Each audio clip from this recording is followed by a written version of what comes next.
Sometimes when I'm feeling very stressed, I like to go online and I like to window shop things I could never afford to buy. And recently, I found this website creatively called privateislandsonline.com. Isn't the internet amazing? So on this website, you can literally browse private islands that are for sale. This is my favorite one that I have found. Isn't it beautiful? It's called Dead Man's Cove, although they're not clear whether it comes with a dead man or if it's like a BYODM kind of situation. I don't care. I love it. I want it. Look at how beautiful it is, right? And I like to sit and think about what it would feel like to be the kind of person who could afford to buy a private island. And the reason that I do this is that for most of my life, I felt really anxious all of the time because I felt like I did not have enough money. And not in the, oh no, I can't afford to buy a private island kind of way. Like in the, I'm in so much debt, I can't afford to leave this job that I really hate kind of way. And some of you sitting here know what this feels like. Maybe for you, it's the, I'm in so much debt, I can't afford to leave this abusive relationship kind of way. Or the, I have a family that is relying on me, and I don't know how to tell them that I'm going to let them down kind of way. Maybe for some of you, it's even the, geez, if I lost my job, I'd be homeless in a month kind of way.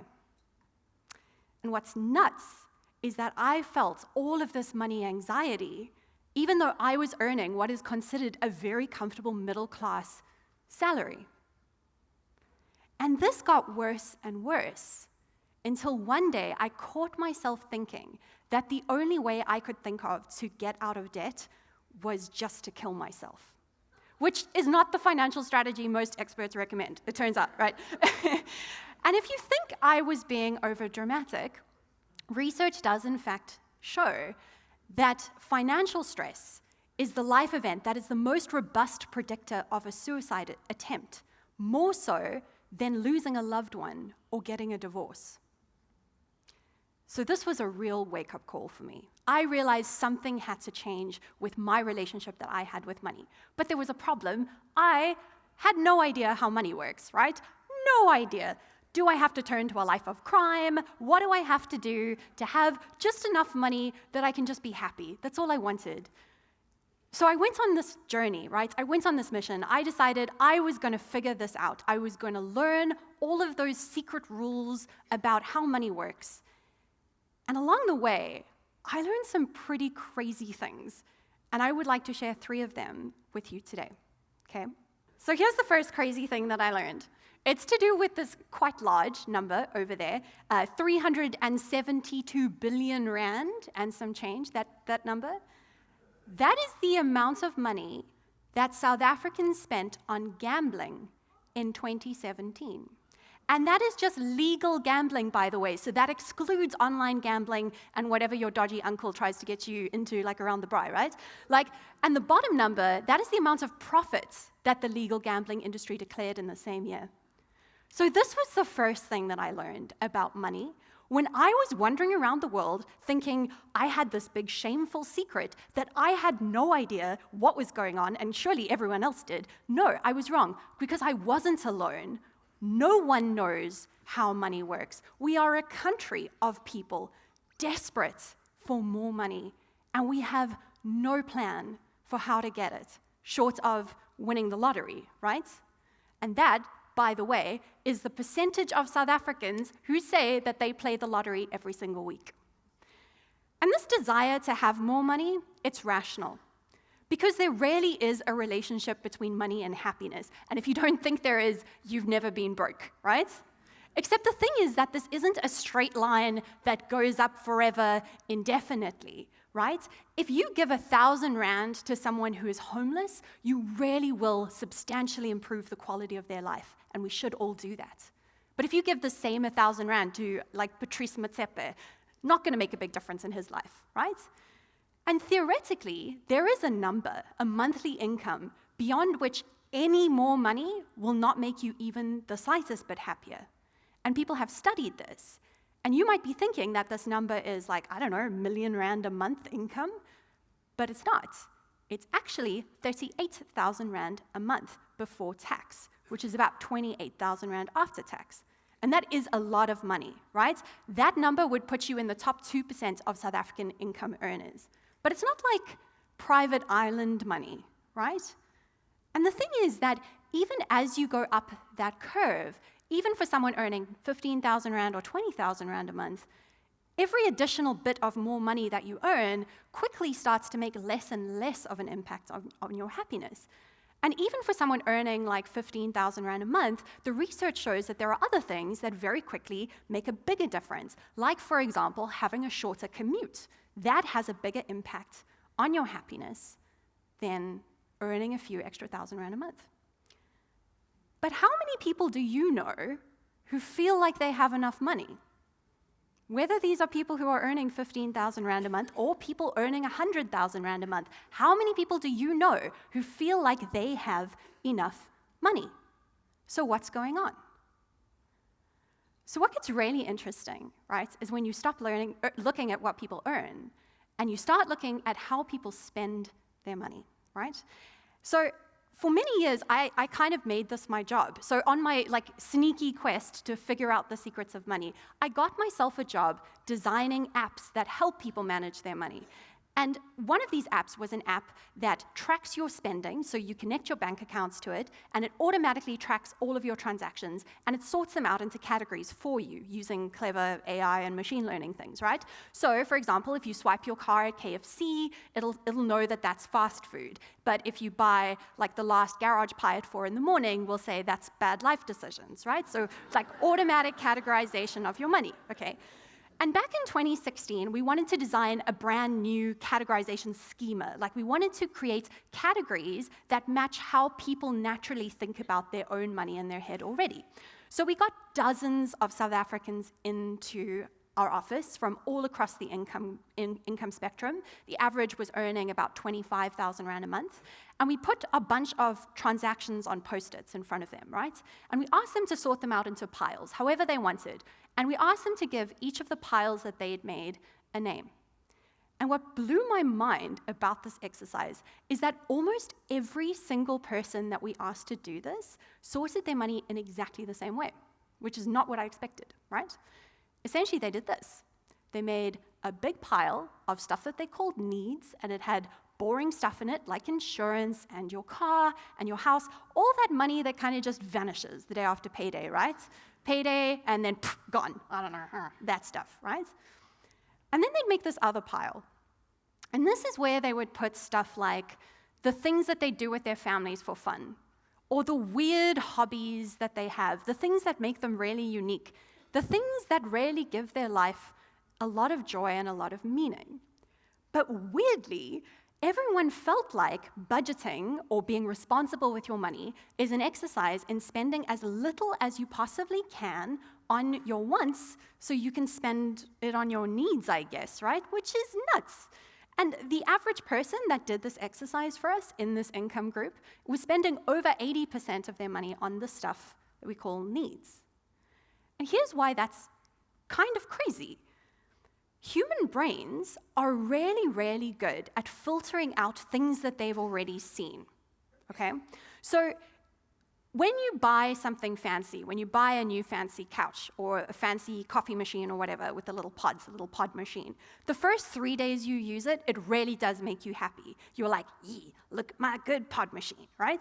But then on day 4, it vanishes into the background of your life and you never think about it again, and it has zero measurable impact on your happiness, which is why researchers will say that actually if you're trying to decide between buying a new couch and going on a cruise, you should go on a cruise. That's going to actually add more to your lifetime happiness than buying something that you see every day. It's pretty counterintuitive, right?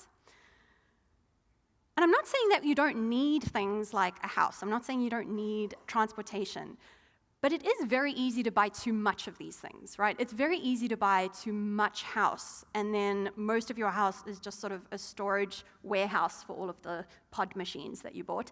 And it's really easy to buy too much car, and the car sits there for 23.5 hours every single day doing nothing. And when I think about, too much of the need stuff, I like to think about this guy. This is King Louis XIV. He was called the Sun King. King Louis XIV was the richest man in the world 300 years ago. He built this monstrosity, the Palace of Versailles, a very Donald Trump aesthetic, lots of gold. He had too much house, right? Okay. But here's the thing about King Louis XIV with all of this house that he had. He had to poop in a pot because indoor plumbing hadn't been invented yet, and he never got to watch Game of Thrones because there was no electricity, and he never tasted a taco. He was sick throughout his whole life. He had diabetes, he had gout, he had these incredibly painful dental abscesses. He also had this thing in his 40s called an anal fistula, and you don't want to Google that. And he had to have surgery for this in a time before general anesthetic existed. And his surgeon, it was such a new type of surgery that his surgeon had to actually invent a new type of hooked scalpel specifically for the surgery that he was awake for. Yeah, just think about that. Louis XIV had 6 children, and only one of them survived until adulthood. Just by being alive today, all of us are wealthy in ways that the richest person in the world 300 years ago couldn't even have imagined. And that leads me to the last thing that I learned, which is that it's actually easier to become wealthier than you think it is. I want you to close your eyes for a second. I want you to imagine all of the money that you are going to earn in the remainder of your life. I want you to picture it as this big pile of cash that you can jump in and swim around like Scrooge McDuck, right? How big is that pile in your head? Pick up one of those pieces of paper in that pile in your imagination. Touch it. Every piece of paper in that pile is a piece of possibility, and you could do anything with it. If you want to open your eyes quickly and take a look at this, to actually tell you how big that pile really is for you, if you want to find your age on the left, the one that's closest to your age, the one that's closest to your monthly income at the top, that is the amount of money, by the way, that you are likely to earn over the rest of your life. It's a lot. You have a lot of choices. But unfortunately, what you don't have is a lot of time. 480. That is how many paychecks the average person earns over their working lifetime if you work constantly from age 25 to age 65. 480. That is 480 opportunities to decide what you are going to do with all of that possibility, what you are going to spend it on. And the thing is, because of how money works, the early paychecks are the ones that are the most powerful because of this little magic force called compound interest, right? Let me quickly just take a little side tour here quickly and talk about how powerful compound interest is. Let's talk about Twilight, right? It's fine. I know we've all watched Twilight. You're amongst friends. It's fine. So you know how in vampire movies, the vampires are always living in these mansions and they have these waistcoats and the really expensive body glitter? Have you ever wondered, why? Why are vampires always, hella loaded? The answer is compound interest, okay? So, no, really, if 200 years ago, Edward Cullen had gone to Capitec with a 200 Rand note.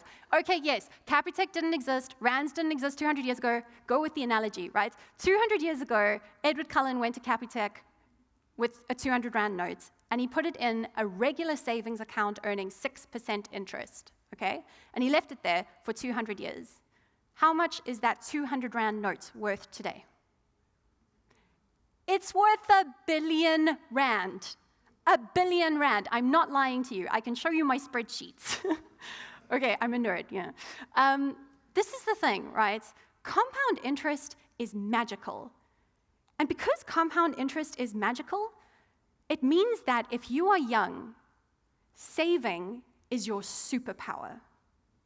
It is so much of a superpower that I'm betting that most of you sitting in this audience could afford to buy a private island because of it. Yeah. So remember earlier, when I said that 38,000 Rand a month is a lot of money, but it's not like private island money. So I was lying to you. You don't even need 38,000 Rand a month. You need 2,000 Rand a month from age 25 to age 65. Because if you save 2,000 Rand every month and you put it in a really simple investment like the JSE Top 40, and you leave it there, or you keep doing that until you're 65, that money turns into 5.5 million Rand. And Dead Man's Cove, that island that I showed you earlier, yeah, that costs 2.7 million. So you could buy two. You could buy two of them, and you can give one to me. Now, you probably don't want to buy a private island. But I'm betting that for all of you, there's something. There's some dream that you have that really sets your bones on fire, that you've always told yourself you'll never have because you can't afford it.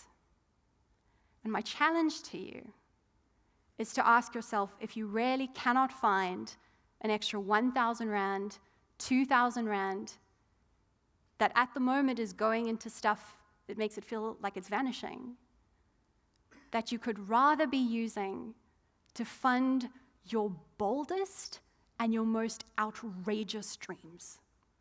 Thank you.